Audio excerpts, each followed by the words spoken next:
Hey there, just wanted to post a video real quick about the tool that I made to turn the different pieces for my chess set.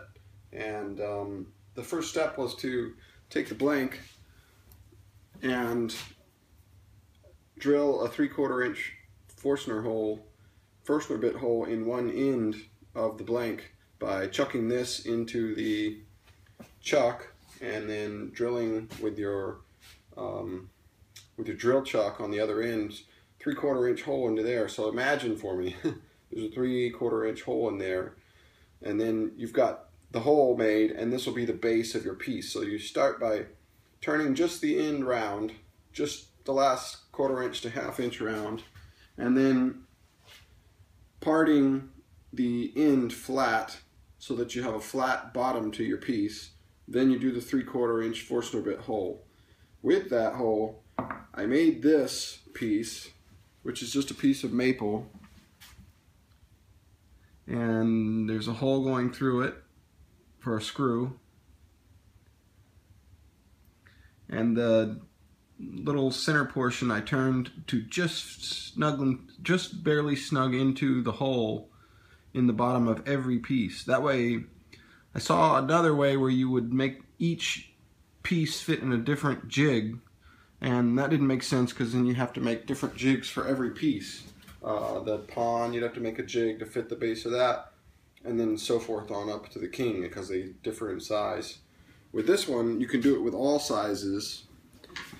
The base underneath the round that you turn is flat, so it pulls against the piece and makes it nice and tight in the hole. And then you can screw it in through the back and chuck this into your lathe chuck.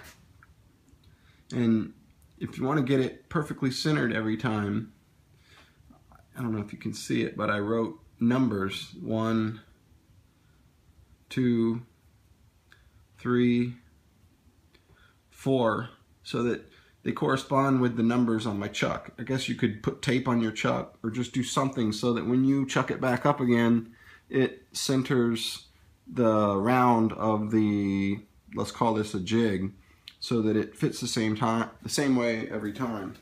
So turn the base of your chess piece to smooth it out.